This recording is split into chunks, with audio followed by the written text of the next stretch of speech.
Namo Vishnu Padaya Krishna Pristaya Bhutale Shrimate Bhakti Vedanta Swami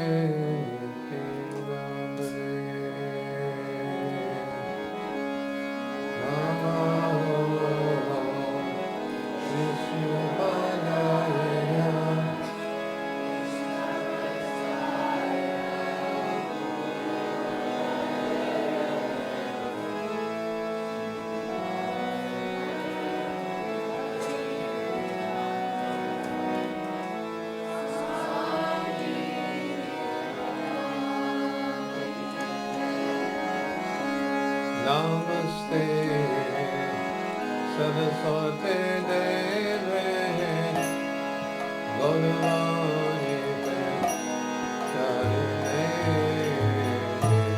Nirvishesha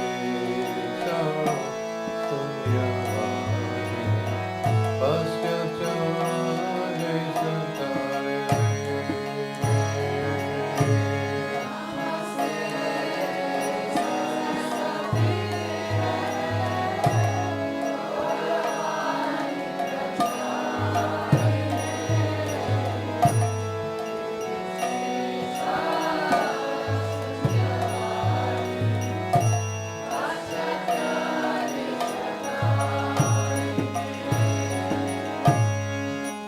Krishna Chaitanya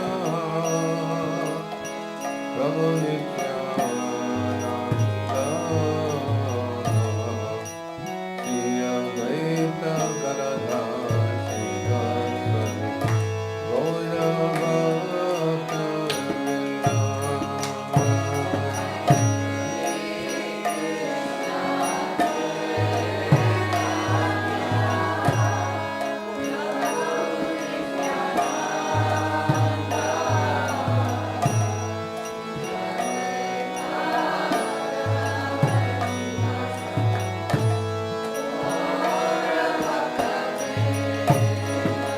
Jaya Shri Krishna Chaitanya Prabhu Nityananda Shri Advaita Gadadhar Srivasadi Gaura Bhakta Vrinda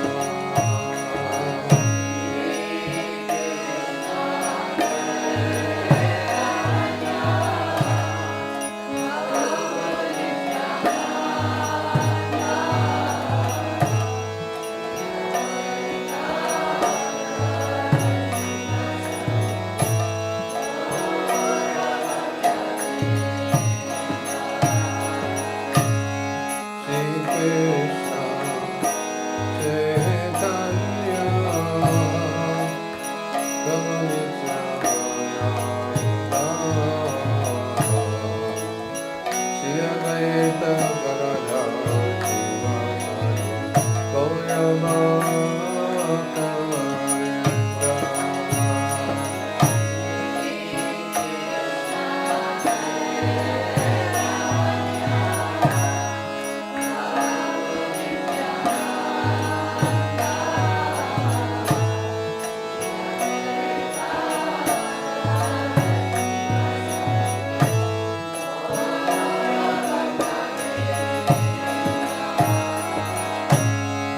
Hare Krishna, Hare Krishna,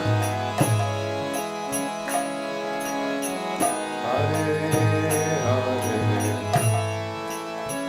Hare Rama, Hare Rama, Rama Rama, Hare Hare.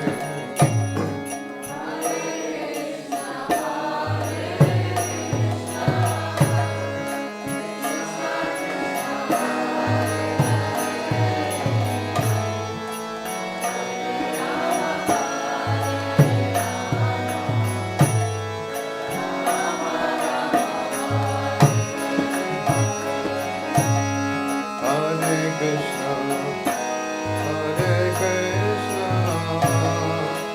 Krishna Krishna,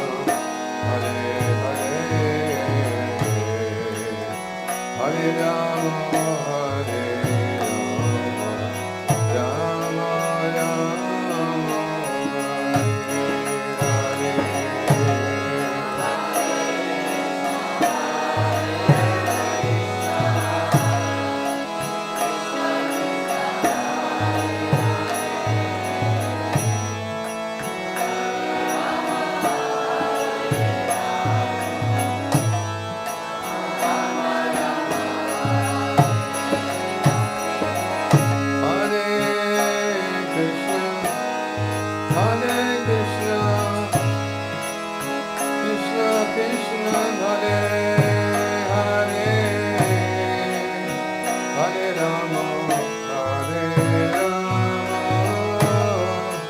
Rama Rama,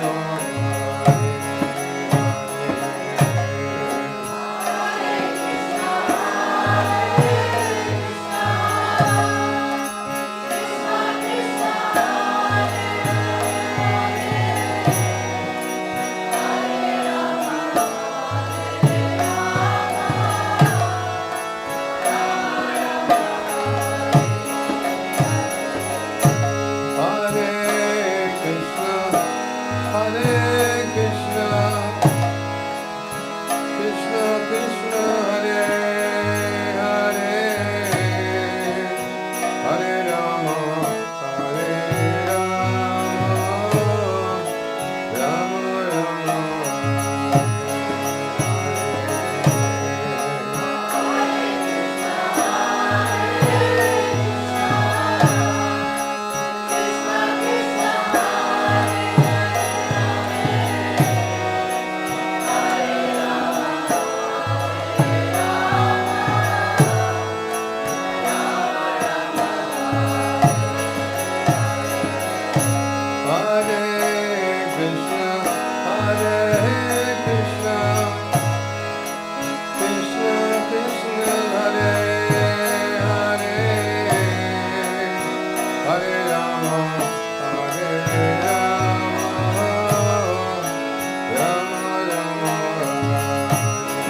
Bhagavate Deve Guru Charini Yudhishesha Shanyavari Vastu Chadeshitani.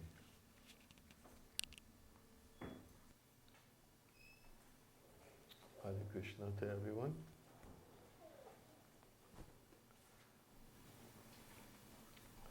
Thank you for inviting me here.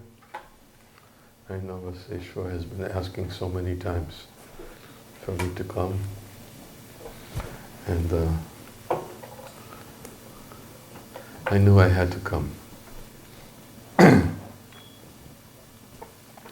So I thank him for being persistent with me. I don't see him, is he here? Maybe he's in. Oh, there you are. Okay. Hare Krishna.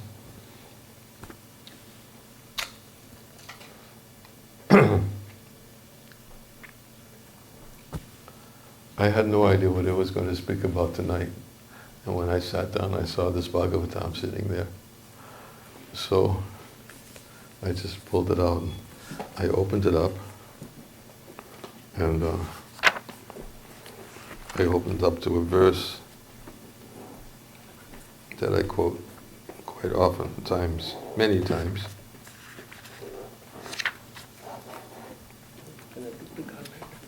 Yes.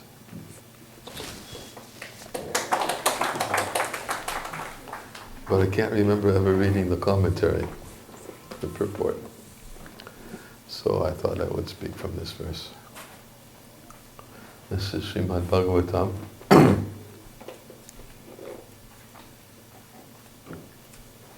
Canto 11, Chapter 2, Text 42.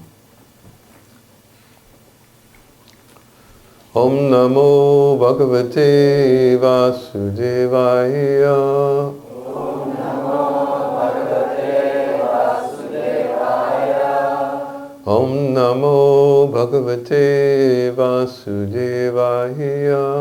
Om Namo Bhagavate Vasudevaya. Om Namo Bhagavate Vasudevaya.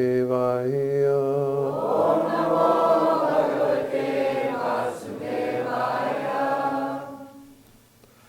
Bhakti Parishanubhavo Shviraktir. If you know the verse, you can chant it. Yes? You want to chant it? Bhakti Parishanubhavo Viraktir. Anyat Chaisha Chika Ekakala. Prapadyamanasya Tasnata Shus. Tushti Pushtikshalapayo Nugasam.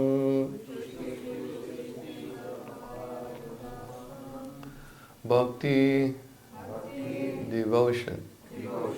Para-isha, of the Supreme Personality of Godhead.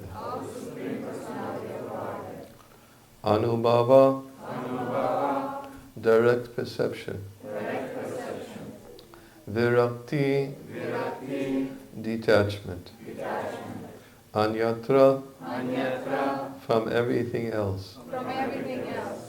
Cha, and. Esha, this. Chika, group of three. Ekakala, simultaneously. Prapadyamanasya, for one in the process of taking shelter of the Supreme Lord. Yata, in the same way as. Ashnata, for one engaged in eating. Shu, they occur. Tushti, satisfaction. Pushti, nourishment. Kshut apaya, eradication of hunger. Anugasam, increasingly with each morsel. Translation. Devotion, direct experience of the Supreme Lord, and detachment from other things. These three occur simultaneously for one who has taken shelter of the Supreme Personality of Godhead, in the same way that pleasure, nourishment, and relief from hunger come simultaneously and increasingly with each bite for a person engaged in eating. You can repeat after me. Devotion. Devotion. Direct experience of the Supreme Lord. Direct experience of the Supreme Lord. And detachment from other things. And detachment from other things. These three occur simultaneously. These three occur simultaneously. For one who has taken shelter of the Supreme Personality of Godhead. In the same way that pleasure, nourishment, and relief from hunger come simultaneously and increasingly with each bite for a person engaged in eating.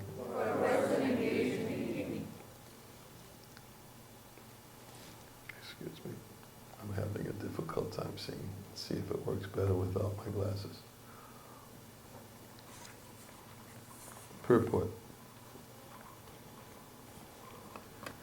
Srila Jiva Goswami has explained this analogy as follows. Bhakti, or devotion, may be compared to tushti, satisfaction, because they both take the form of pleasure. Pareshanubhava, experience of the Supreme Lord, and pushti, nourishment, are analogous because both sustain one's life.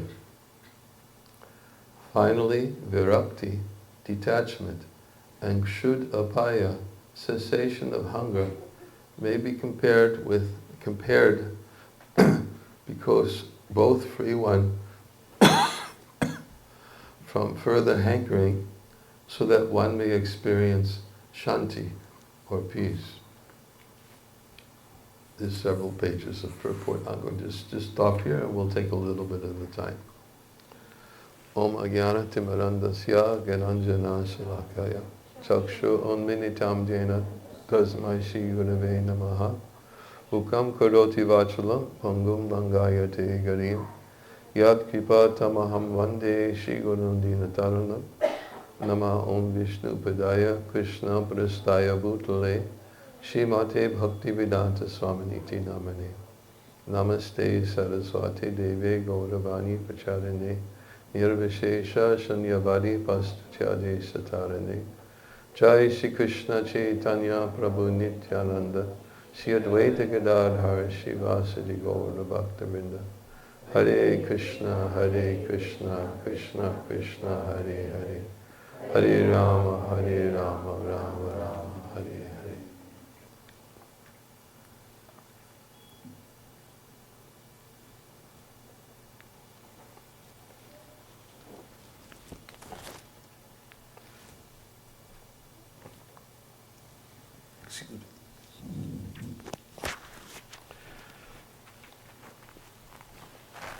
This is an important verse,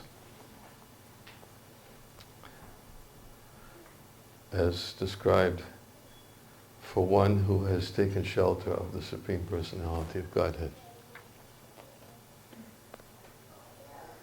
Why is it important? Because devotees oftentimes ask themselves, how do I know if I'm making advancement? Sometimes people become confused about the process of devotional service, thinking that the results of engaging in taking shelter of the Lord should happen faster. Why so much time? And then sometimes we hear that it could take many lifetimes.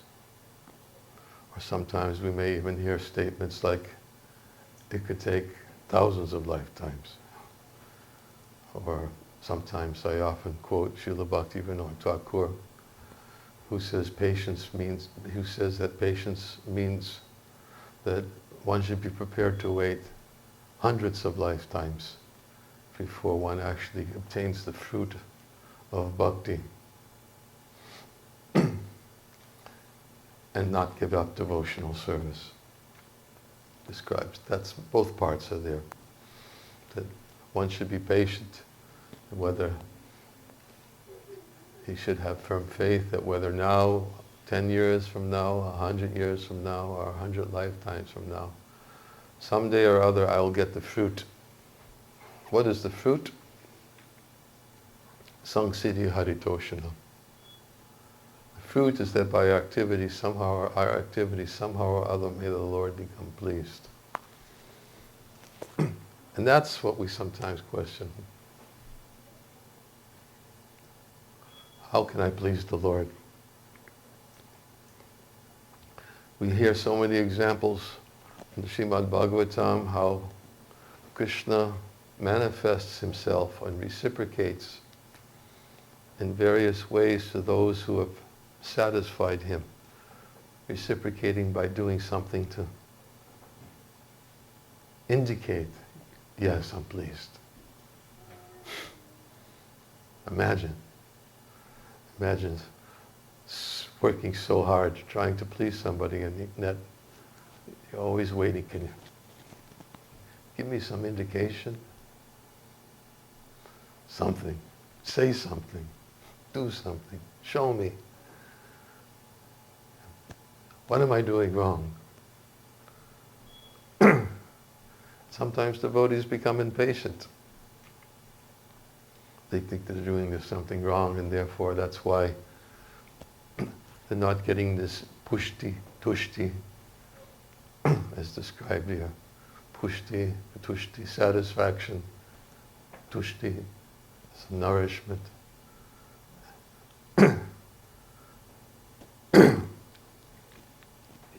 Excuse me, I'm going to try. This is my first class, and I've been struggling with voice problems. And if I clear my throat a lot, I apologize. I was just at a specialist, told me, he says, if you're going to do an event, he said, don't talk before, prepare yourself. Save your voice. I wasn't so good at that today.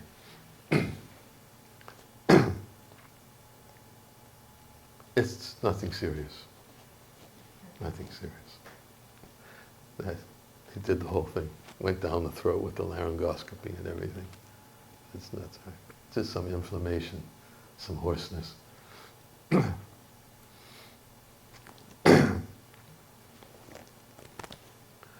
So, there is some symptom that one should be looking for to know at least that I'm moving in the right direction. Some indication that maybe I'm at least doing something to please the Lord. And this verse compares the indications to be like the indications a person gets that he's eating properly. He feels some pleasure from what he eats, and here in the beginning of the commentary, this tushti, tushti or satisfaction, is compared to bhakti or devotion. How do I know I'm doing something with devotion? I feel satisfied. In the Srimad Bhagavatam, Srila Prabhupada quotes Jiva Goswami, who says that to the degree that Krishna is satisfied, we feel satisfied. I remember what time, can't remember what year it was, maybe some of you may remember, when we installed Panchatattva in Mayapur. It was a very wonderful event. And it was very palpable. The devotees were really blissful. And I know for myself I was being a little subjective during the event. While I was chanting, I was watching the devotees pouring different substances on Panchatattva. I was watching Sridhar Maharaj, who was someone who's very... Is this some cure? Yeah. What is it? This Huh? lemon. Oh, Fisherman's Friend. Everybody likes Fisherman's Friend. I don't. No. It's very good. Yeah. All right, I'll do it if it's good for me. Bite the bullet.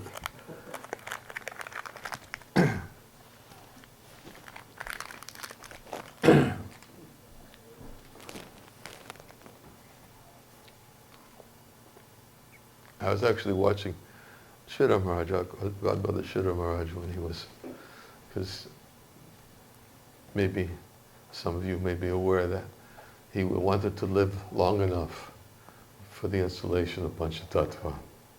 That was his big desire. And Panchatattva, Lord Chaitanya let him live, and he was right there pouring substances on Lord Chaitanya.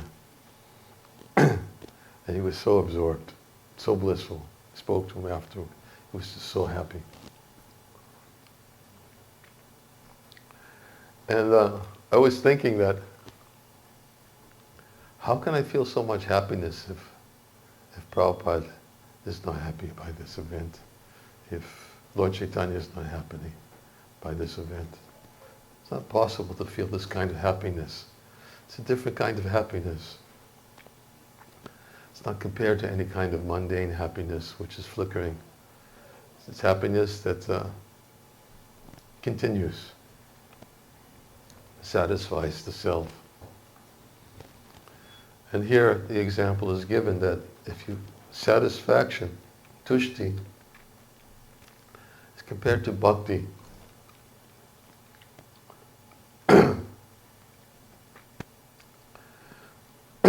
How do I know that there's some devotion in my heart? I'm feeling satisfied.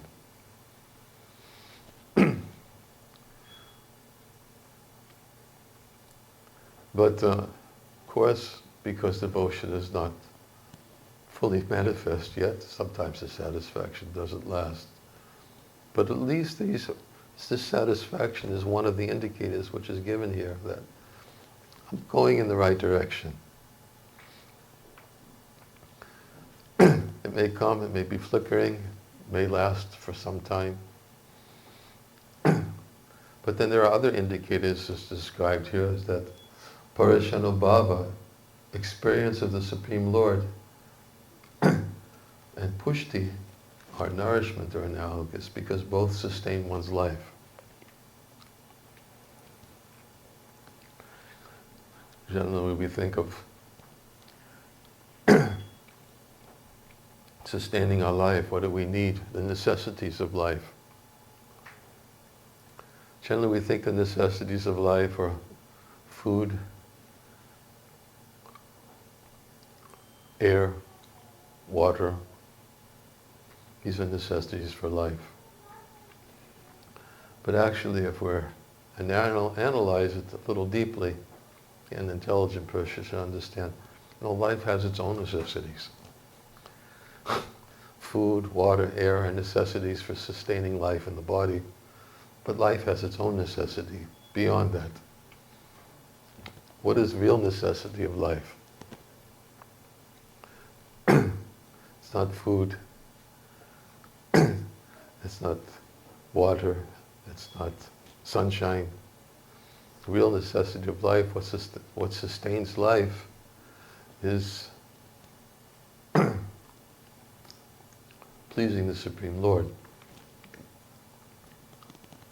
Or here is described the experience of the Supreme Lord.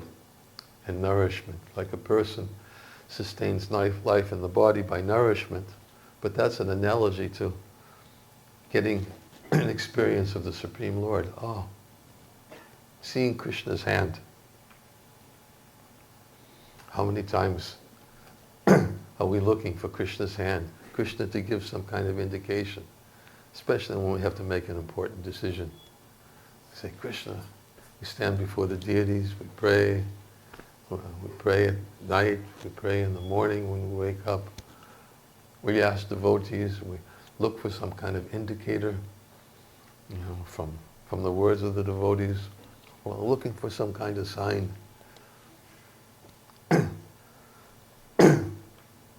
Then when you see that Krishna somehow amazingly intervenes and brings about a result that you didn't expect to happen, but when it comes, you think how wonderful Krishna is, how he's taking part in my life. And he's actually made an arrangement so that I can continue to serve him. As unqualified as I am, I can continue to do something for him. This is described here as Parishanobhava, experience of the Supreme Lord. And it's analogous to like a person who's eating and saying, yes, I'm getting some strength, some nourishment. Not just that it tastes good. Tastes good is one thing, but nourishment. How many times have devotees fasted and it gets time to break the fast and weak, and you should take a little food, you start feeling, oh yes, now I'm feeling a little bit stronger. Been waiting for this moment. Same thing of Parishanubhava. And then another indicator, Virakti. This is a real test, litmus test. What is Virakti? It's detachment.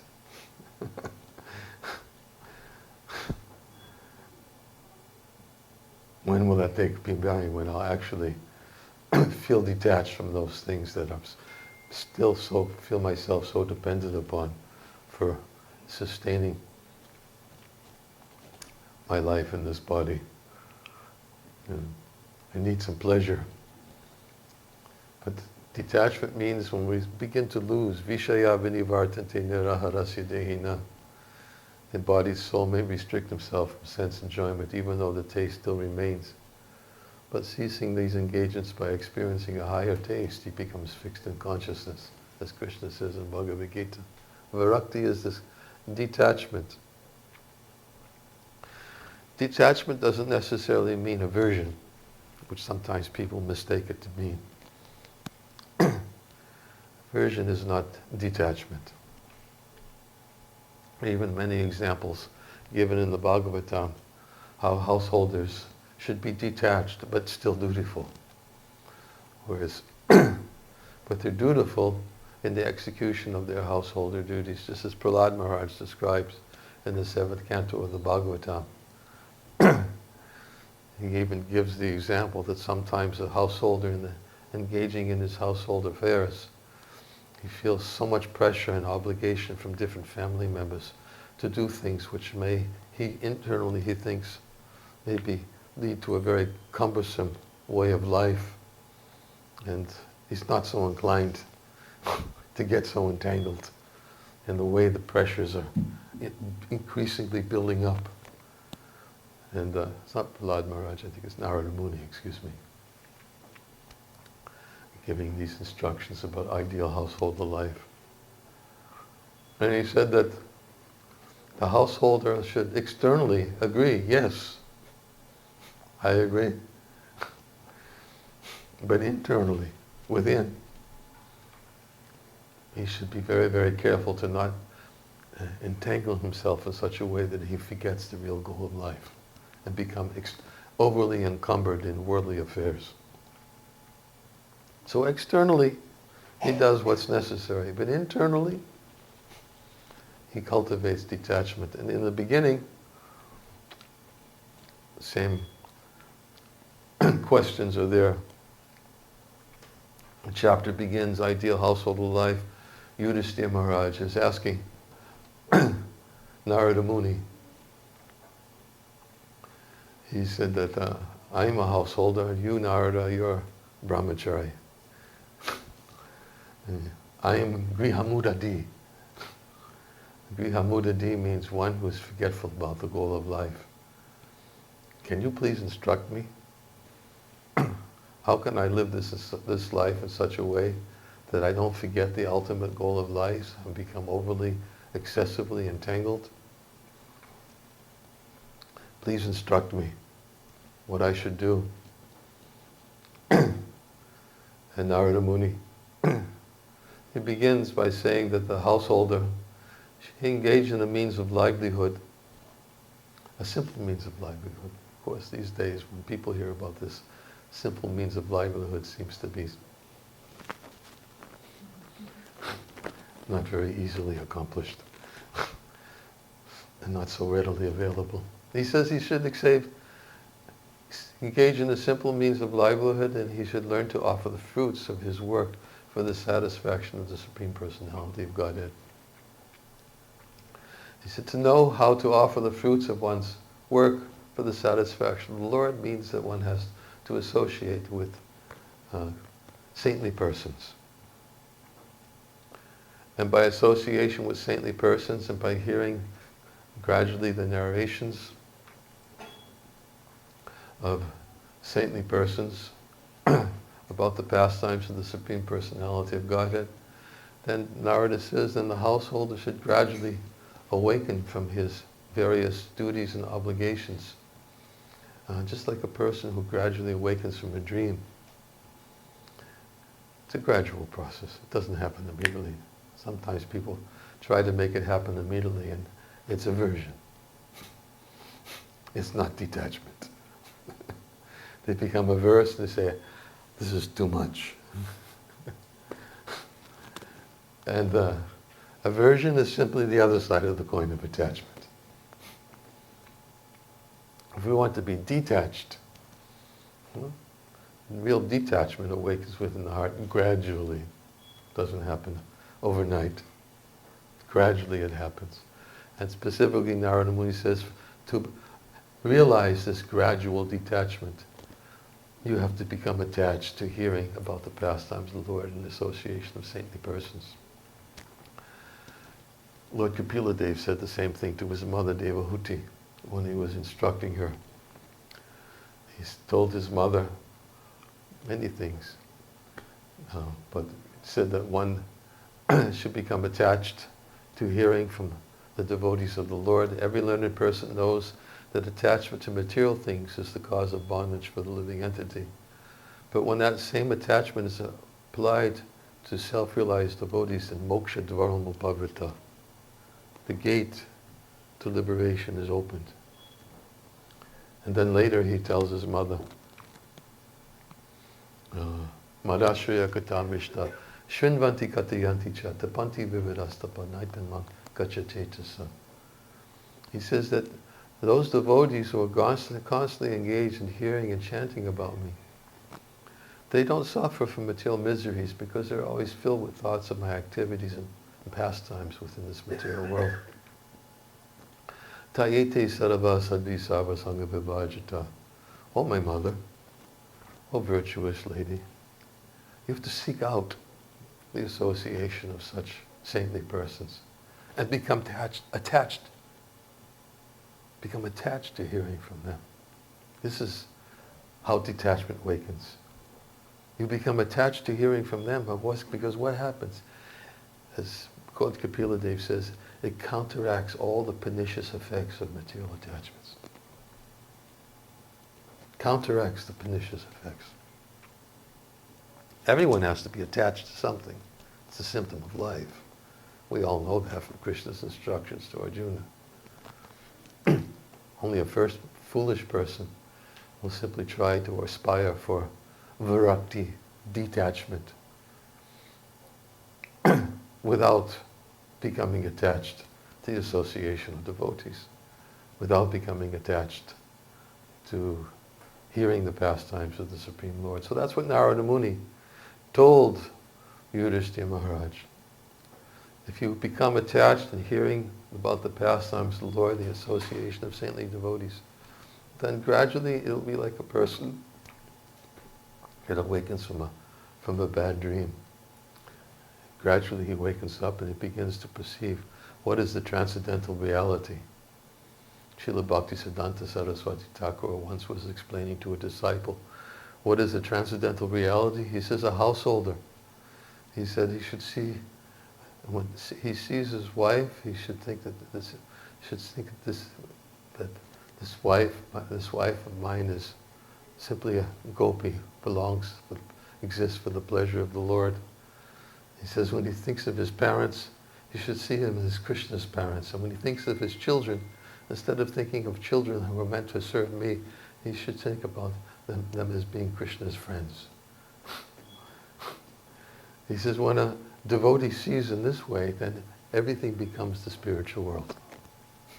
One begins to see things in reality, the transcendental reality. Until that is awakened within the heart,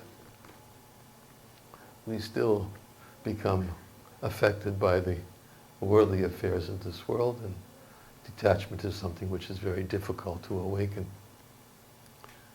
Later in that chapter, Narada Muni also tells Yudhishthira Maharaj about the duties of ideal household life. One verse, he says that I can't remember the Sanskrit, but one should aspire for as much wealth as necessary to maintain body and soul together. And one who aspires for more than that is considered to be a thief. It deserves to be punished by the laws of nature. Nobody likes to hear that verse. Everybody tries to think, well, I can read the first part. Yeah, hearing, associating with saintly persons, maintaining a simple means of livelihood, learning how to offer the fruits of my labor for the satisfaction of the Supreme Lord, hearing about the pastimes of the Supreme Lord. Yeah, this all resonates with my aspirations. But how do we know? There's the third indicator that's just described. What is the third indicator?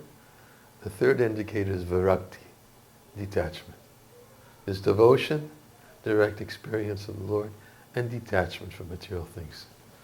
These three things come simultaneously for a person engaged in devotional service of the Lord, who's taking shelter of the Lord, in the same way as pleasure, nourishment, and relief from hunger come simultaneously and increasingly with each bite for a person who's engaged in eating. So, I'll continue reading a little bit more. As I said, this is a long purport. I've only read so far the first paragraph. A person who is eating not only becomes uninterested in other activities,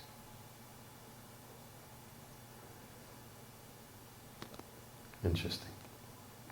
I guess a hungry person, when you're eating something that really tastes good, you lose your interest in eating. Sometimes, I know, I've had that experience of fasting all day, near Jal, and sitting down to take something at 12:30, 1 o'clock in the morning. I'm just really, of course, usually on Janmashtami it's simple prashadam, but still, conversation is minimal.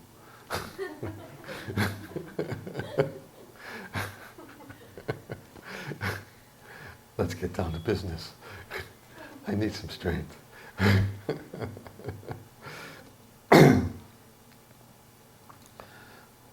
So a person who is eating not only becomes uninterested in other activities, but increasingly becomes uninterested in the food itself, according to his satisfaction.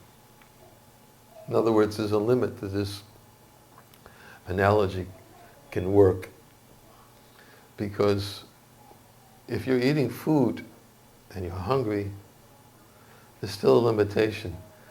You can only eat, although your eyes, my mother always used to say your eyes are bigger than your stomach.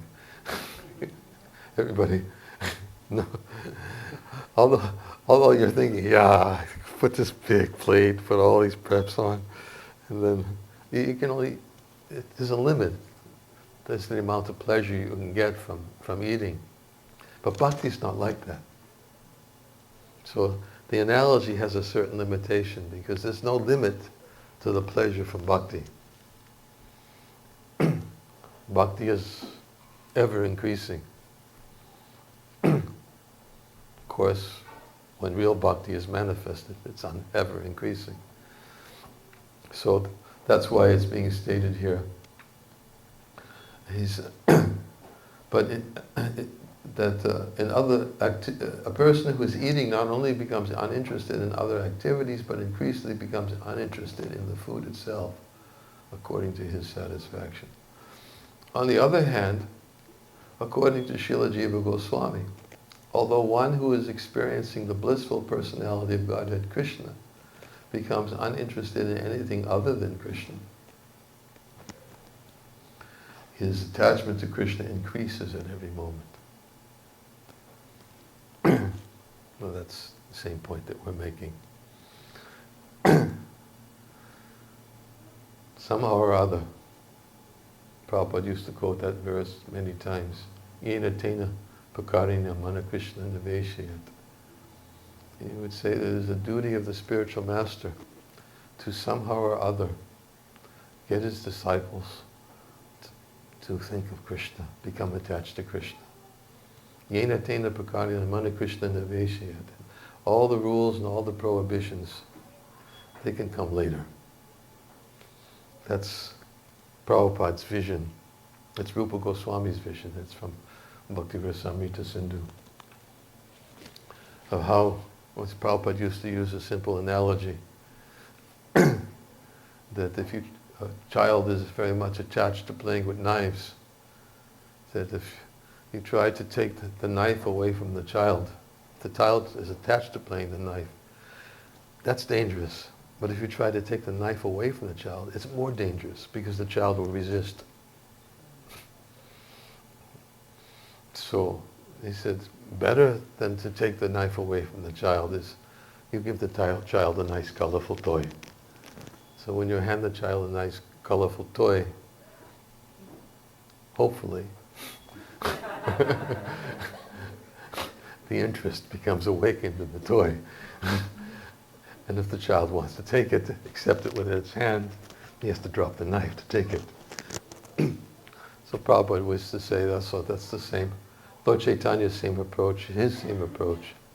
And that's what it means, yena tena pakarina mana Krishna niveshaya. It's the duty of the spiritual master to somehow or other get his disciples to think of Krishna. Awaken some attachment, hearing more, chanting more, remembering more. Then all the rules, of course sometimes devotees like to take this a little bit too far.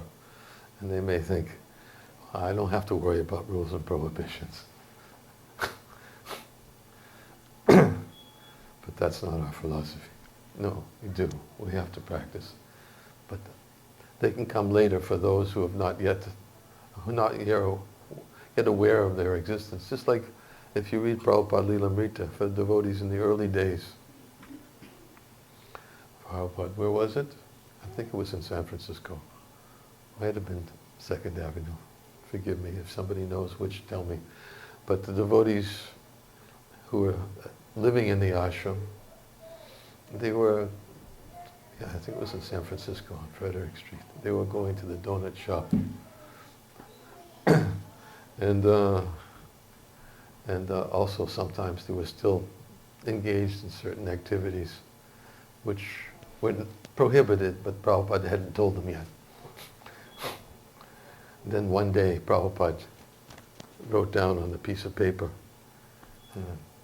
very famous, he wrote down that all students living in the ashram, now they must abide by these principles. No illicit sex, no intoxication, no eating, no gambling. And he introduced it, but later. Well, first thing he did was give everyone a little taste, right? A little taste of Krishna consciousness. Yena tena pakarya mana Krishna naveshya. Of course, in those early days, everyone got a taste of Prabhupada consciousness, whose only aspiration was to somehow or rather make them attached to Krishna. So,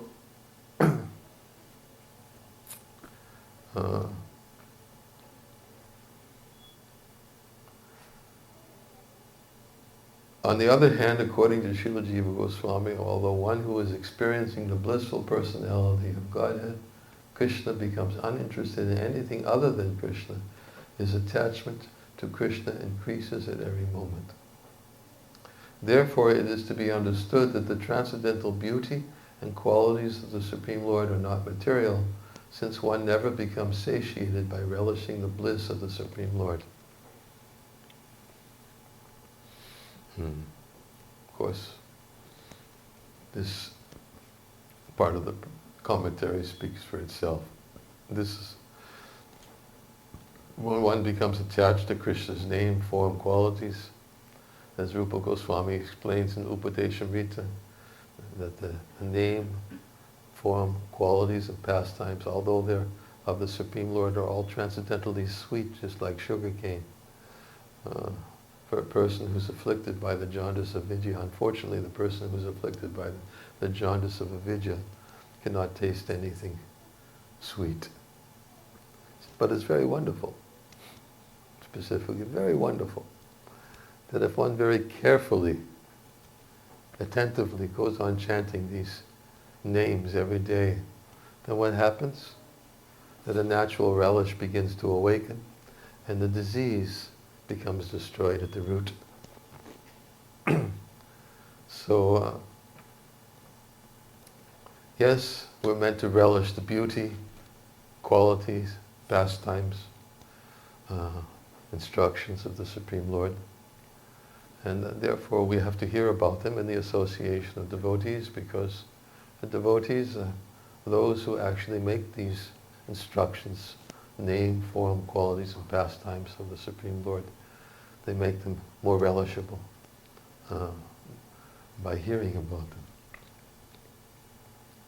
And then, again, conversely, one begins to experience some satisfaction from hearing, from remembering, then detachment comes. And this is the next.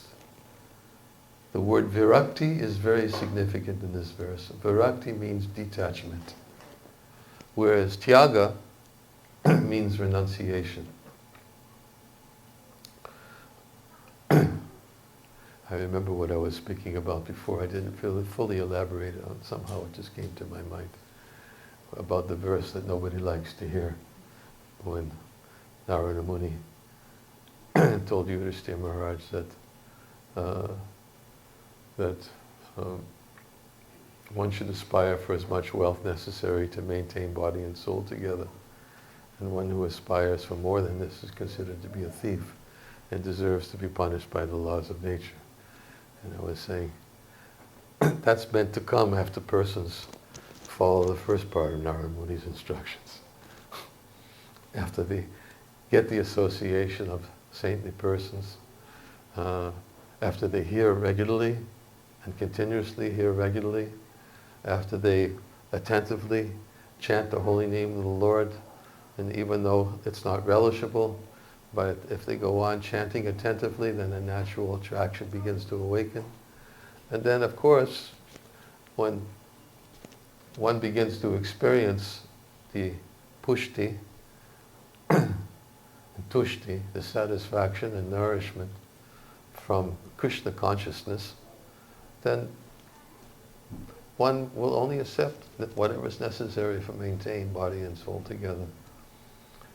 Prabhupada quotes in the 8th canto of the Srimad Bhagavatam, there's a verse, a very well-known verse from the Ishopanishad, Ishabhasyam idang sarvam yat kincha jagat yam jagat tena tyaktena bunchita magradya krida kasya svidanam that everything animate or inanimate was within the universe is controlled and owned by the Lord. Therefore, one should accept those things for himself which are set aside as his quota, and one should not accept other things knowing well to whom they belong. Prabhupada quotes this verse in one commentary in the 8th canto of the Bhagavatam. It says that for one who understands that everything belongs to the Supreme Lord, he offers everything to the Supreme Lord. Everything. And whatever he accepts, whatever is necessary for himself, is prasad. Just like when we go to the altar, we make an offering of all the preparations we made to offer to the Supreme Lord. Everything becomes prasadam. And we take whatever is necessary to keep body and soul together. It's prasadam. So he says in the same way that whatever fruits we obtain by our efforts, by our work, if we offer everything, Prabhupada has in many places described how to put Krishna at the center, offering everything. Keeping the deity in the center of one's home, offering the fruits of one's labor for the satisfaction of the deity, by, as Narada Muni says, by offering the fruits of one's labor, by living simply, and by giving in charity. Of course, this is another instruction that Narada Muni gave to Yudhishthira Maharaj about giving in charity, which is another duty of the householder. Then, by executing his duties in this way, then gradually he begins to realize, because he's getting satisfaction from Krishna consciousness, all those things that I thought I needed, I don't really need. Sometimes we become fooled. We think, I'll never be peaceful unless I have it, therefore I need it. Maya was a way of tricking us, convincing us of what we need. By thinking, my mind's too disturbed, I have to have it. So since that's the criteria.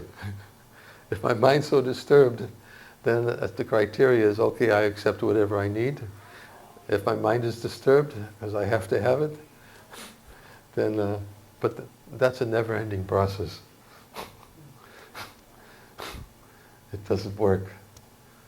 It's hard to experience satisfaction of the self unless one actually begins to establish a criteria between what do I want and what do I need. Right. That requires one becomes a sadhaka. Therefore, Bhaktivinoda Thakur has given so many instructions like this, specifically to householders. How to be sadhakas. A sadhaka is somebody who works in his internal life. He begins to examine and look within himself. What do I need and what do I want? Am I becoming overwhelmed by my desires for fruitive gain, for sense gratification? Should I try to restrict? Prabhupada in many places says human life is meant for restriction. Just like Prabhupada used to he used to say that householder life is a license for sense gratification. So everybody thinks the sense gratification part, okay, I can have sense gratification. But they forget what the meaning of the word license is. A license means it's meant to restrict. Not everybody goes out on the road and drives a car. He has to get a license. Why? To try to restrict the people who shouldn't be behind the wheel. Therefore, licenses are given to make sure that people are qualified before they get behind the wheel and drive on the road. Same way, the license for sense gratification is meant to restrict sense gratification. It doesn't mean, unrestricted sense gratification. So, it's practical. But the only way we can begin to restrict is if we follow Narada Muni's instructions in the beginning of those engaging in those activities which will give us some pleasure, give us some nourishment.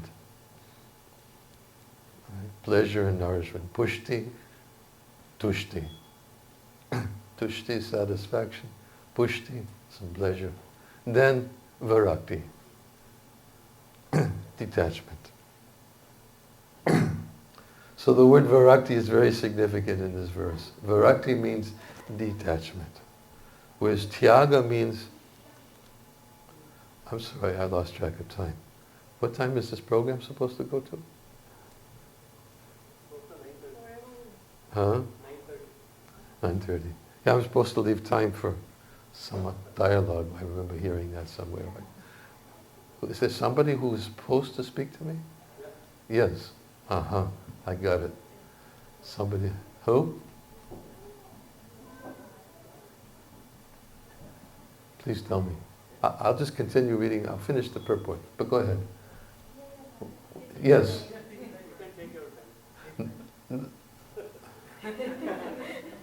What does that mean? This opportunity, Maharaj, so please. A little bit more. I shouldn't be speaking. Actually, I'm supposed to restrict myself to. So, according to Srila Bhaktisiddhanta Saraswati Thakur, the word renunciation can be used in a situation in which one considers giving up an enjoyable object. This is renunciation.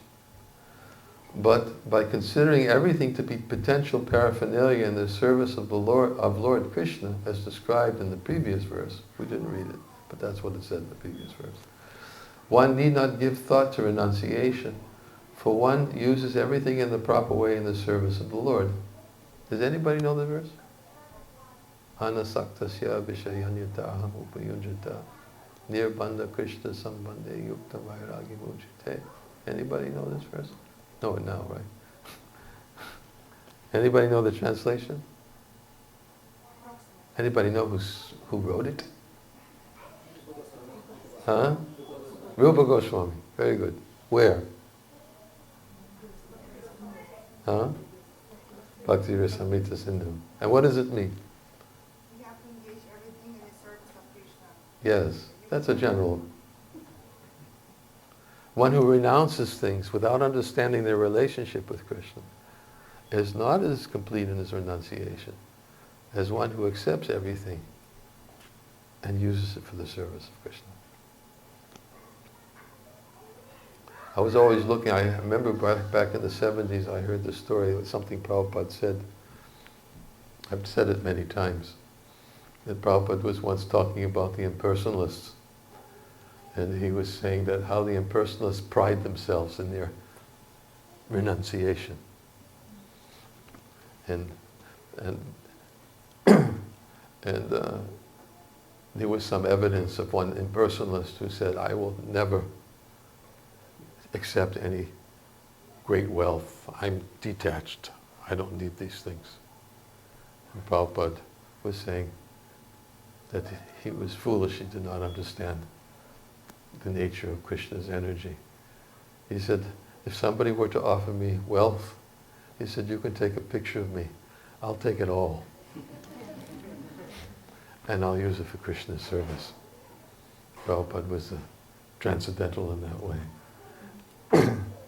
Always anxious. But, of course, sometimes we can become deluded if we're not careful to think it's for Krishna's service. And we really have to look for the proper indication that it's being used for Krishna's service. And sometimes we may be deluded into thinking that it's Krishna's service, but it's really not.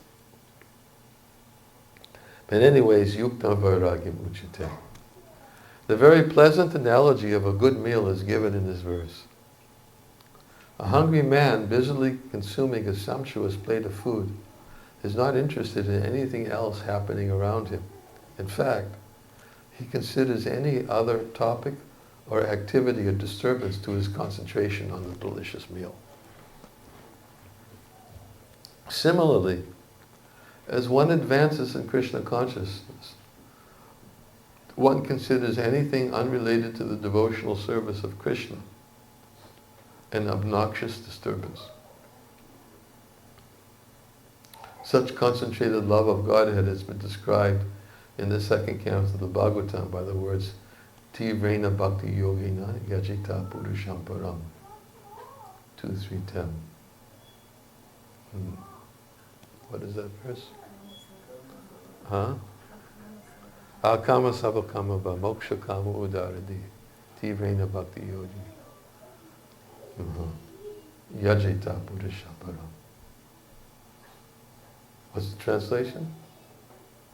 Akama Samakama Va Moksha Kama Udaradi. What is it?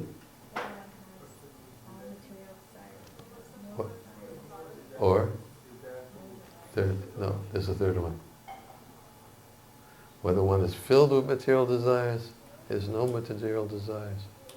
What's the one that's everybody's desiring for until they find out? Yes. Or is desiring liberation. One who has broader intelligence, by all means, he must worship the Supreme Personality of God for the fulfillment of his desires. What is Prabhupada given the purport, the example, analogy? The sun. The sun can purify the most contaminated place by its ultraviolet rays. So similarly, a person who has broader intelligence, if he by all means worships the Supreme Lord, even if he has desires.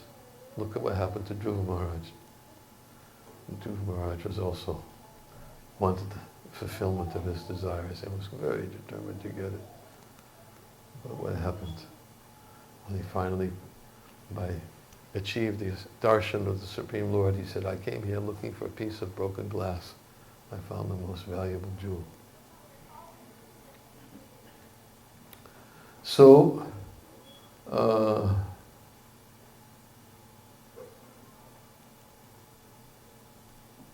such concentrated love of Godhead has been described in the second canto of the Bhagavatam by the words Tivrena Bhakti Yogena Yajita Purusham Param.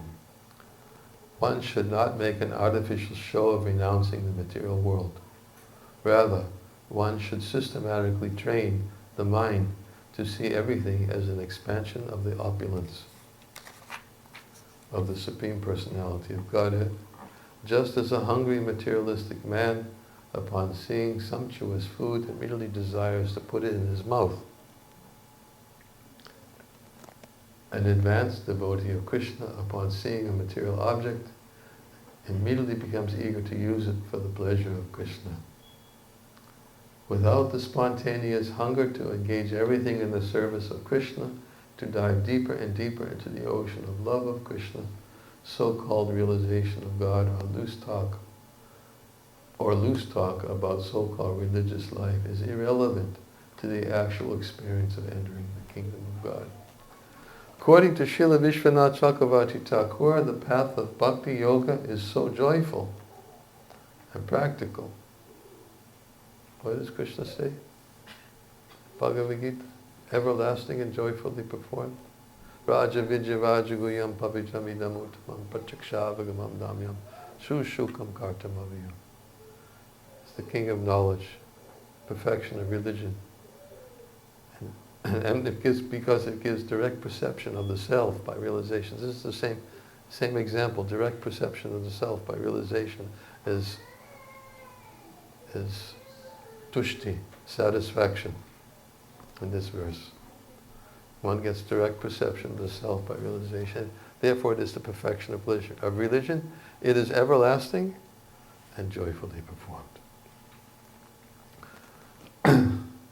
According to Srila Vishwanath Chakravarti Thakur, the path of bhakti is so joyful and practical that even in the stage of sadhana bhakti, in which one follows rules and regulations, without an advanced understanding, one can perceive the ultimate result, as stated by Srila Rupa Goswami, Bhakti Rasamrita Sindhu. Anybody ever heard this verse? Iha yasya harya dasye kamana manasa gira nikalavapya vastasu jiva mukta suchita. You saying this verse? You know this verse? Oh, you're reading it. You had me fooled. Anyone know what this verse means? Iha yasya harya dasya. I thought there were a lot of courses going on in Boston. Anamali. No? It's okay, verse memorization. It's not so important, really not so important. I sometimes even say that myself. Sometimes the courses can become too academic. You can remember so many verses, but it really comes down to achar, one's behavior. One actually has to, what is it? Bhagavat bhakti hinasya jati shastram chapastapa apranaseva dehanam mandalam lokaranjano. For a person who's devoid of devotional service, even if he's an expert Brahmin, even if he knows thousands of slokas, even if he studies all the Vedic literatures, right? If he's devoid of devotion, then it's considered to be like ornaments on a dead body. They simply serve the concocted pleasures of the general populace. Ornaments on a dead body. What is the value of ornaments on a dead body? But devotion, that's the real course to be teaching. The real course to be teaching is how to awaken some attachment to the lotus feet of Krishna. That's the best course. An immersion course. We should look how to be engaged in an immersion course. Iha yasya harya dasye kamana manasagira. As soon as one surrenders to the Supreme Lord, what happens? I'm still waiting for somebody who knows. Anyone know the translation of Iha yasya? It's Rupa Goswami Bhakti Rasamrita Sindhu. For one who engages devotional service with his body, his mind, and words, what happens to him? Huh? He's what? Mukti. Yeah. He's a liberated soul, even though he's within the material body. Because he's fully engaged. His body, his mind, and his words. He's already liberated, even in the body. As soon as one surrenders to the Supreme Lord, Krishna, prapadyamanasya, giving up all other activities, viraktyan yaitra cha, one is immediately to be considered a liberated soul, jivan mukta. The Supreme Lord Krishna is so merciful that when a living entity understands that the personality Krishna is the source of everything and surrenders to the Lord, Krishna personally takes charge of him and reveals to him within his heart that he is under the Lord's full protection. That's a powerful verse, sentence. I'll read it one more time. Supreme Lord Krishna is so merciful that when a living entity understands that the personality Krishna is the source of everything and surrenders to the Lord, Krishna personally takes charge of him and reveals to him within his heart that he is under the Lord's full protection. Can anybody quote a verse from Bhagavad Gita that kind of indicates this? Huh? Sami Sarvadama Parityajya. Yeah? Krishna says, Ma Suchaha. Do not fear. I will protect you. Some other verse? Huh? Ananyas chintayam tomam yejana payupasante tesham nitya payuktanam yoga kshema vahamyaham. What does it mean? I remember the last part that I personally provide what they don't have and preserve what they have. Yeah, that's the last part, but what about the first part? To whom? Krishna. No, not to whom? Surrender on. For those who are always thinking of him, engaging in his service. Yes. There is I was discussing this the other day, there's a very famous conversation. Prabhupada in New Vrindavan in 1976 with one devotee. One devotee, he really got the sauce. one devotee was asking Prabhupada a question. He said, how do we deal with people? And he says, we are preaching Srila Prabhupada regularly in the colleges and universities, and we oftentimes hear from people that they don't need a spiritual master. Why do they need one if they can simply have everyone has a relationship with God? What's a spiritual master required for? So Prabhupada asked him, so did you defeat him? And Prabhupada didn't give him a chance to talk. He said, aren't you reading my books? I think you're not reading my books. He said, you couldn't be reading my books. Who does Krishna speak to? And then Prabhupada just was very, very heavy with him. He said, Krishna speaks to those who are always engaged in his service. Tesham satatam yuktanam bhajatam pitipurvakam. You don't know this verse? And the devotee, it was just sort of like, I guess he was just asking the question, like something to ask Prabhupada, but he really got in deep, a lot deeper than he expected. And Prabhupada he was like a, what did they call that? A jackhammer. Pushing him, saying, you're not reading, but nobody's reading my books. You didn't defeat him. He said, only those who are fully surrendered to Krishna, fully devoted to Krishna, does Krishna give from within the heart the understanding by which one can come to him. How can one be fully surrendered to Krishna unless he accepts a spiritual master? You don't read these things, they're all in my books. And then he went on for at least like 10 minutes. And then the devotee just sat there and he said, but Prabhupada, as soon as he tried to say something, Prabhupada just continued.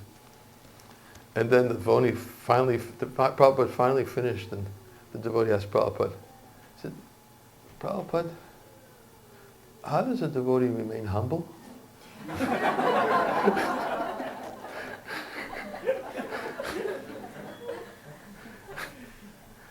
And Prabhupada turned to Pushta Krishna and told him, preach to him. Tell him how he can remain humble. And he began instructing him about everything that he just experienced.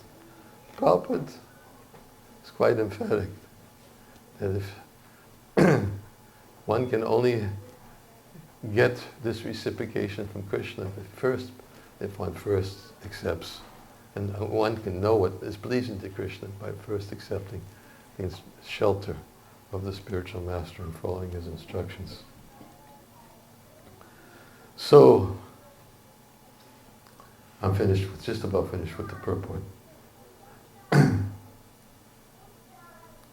So Krishna personally takes charge of him and reveals to him within his heart that he is under the Lord's full protection. Thus devotion, direct experience of the personality of Godhead, and detachment from other objects become manifest even in the beginning stage of Bhakti Yoga, since Bhakti Yoga begins at the point of liberation.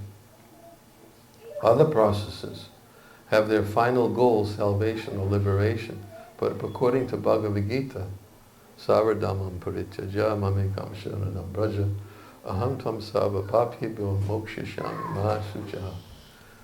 If one surrenders to Krishna, one is immediately liberated, and thus begins his career as a transcendental devotee with complete confidence in the Lord's protection. There's a lot we could say about the Lord's protection. I could give another whole class about that. There's so many wonderful instructions and pastimes. If you want to read about it, read the story of Maharaj Ambarish in the 9th canto of the Srimad Bhagavatam, and how Krishna gives protection to the devotee even right from the very beginning. As soon as he takes shelter of the Supreme Lord, protection is automatically there. Okay, I'll stop here. And I believe as I was told, some devotees are supposed to speak to me about something, and I was supposed to leave some time for that. So, what was next? Prashadam, right? Kirtan. Next is Kirtan. Next is Kirtan. I was just reading today, Chaitanya Charitamrita, about the 9 processes of devotional service. Prabhupada was explaining in the commentary, the 9 processes of devotional service are hearing, chanting, remembering. Wait a minute. Somebody else tell me what the other 6 are. Who can tell me what the other 6 are? 9 angas of bhakti. Shravanam, Kirtan, Vishnu Smaranam, yes. What does it mean? Yes. Yes. Yes. So hearing, chanting, and remembering. Can you please give me the translation of the other 6? Shavana, Kirtana, Smarana. Yes, that's what we got. That. Serving. Huh? Serving. Serving the lotus feet. Yes. Archana, performing ritual. Performing aarti. Yes. Archana, Paatsevanam. Shavana, Kirtana, Smarana, Paatsevanam, Archana. Dasya.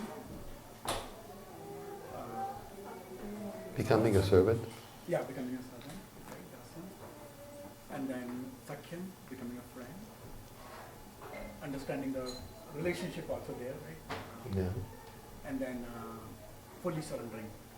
And who is this connected to each of those 9 angas of bhakti? Shravanam, Mahaprabhu. Kirtanam. Who? Huh? Sukadev Goswami. Smaranam? Prahlad Maharaj. Uh-huh. Padasevanam? No, that's Lakshmi. Lakshmi. Yeah, Lakshmi. Hanuman is Dasyam. Dasya. Who else? Arjun. Sakyam. Sakyam. Yes. Worship? Who? Prita Maharaj. Uh-huh. Who else? And then Amrish Maharaj.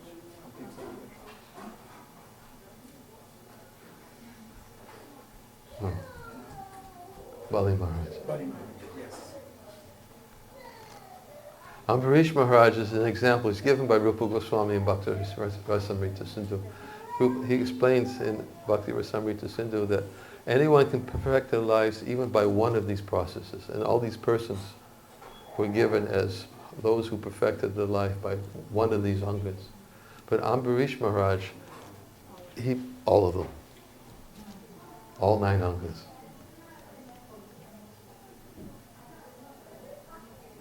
So either by one or by all, one can perfect. So anyways, I was reading today that although one can perfect their life by these 9 angas of bhakti, Prabhupada was saying in the commentary, quoting Jiva Goswami from Bhakti Sandarbha, that each of them must be preceded and followed by Kirtan. So now, Kirtan.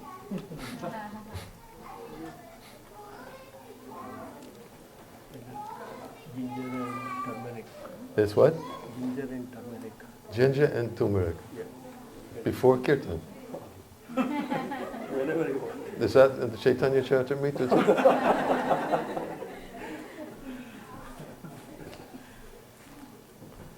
Okay, so we can have a short kirtan.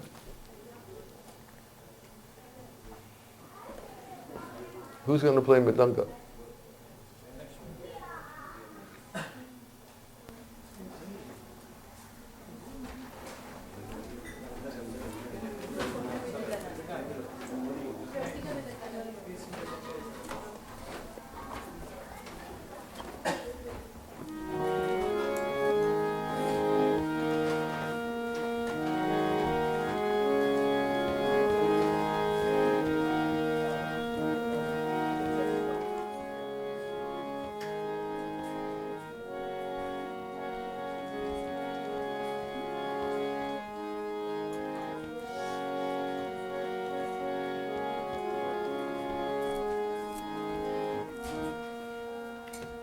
Let me hear what kind of beat you're going to play.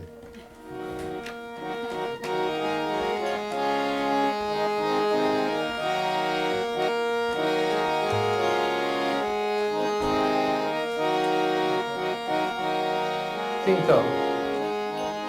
But don't play tinny tinny top. Hare Krishna, Krishna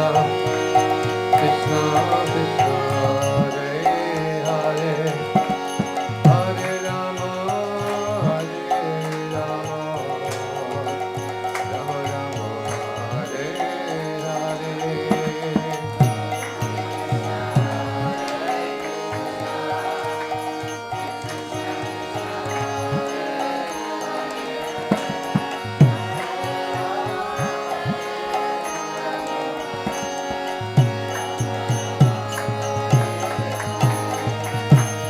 Hare Krishna,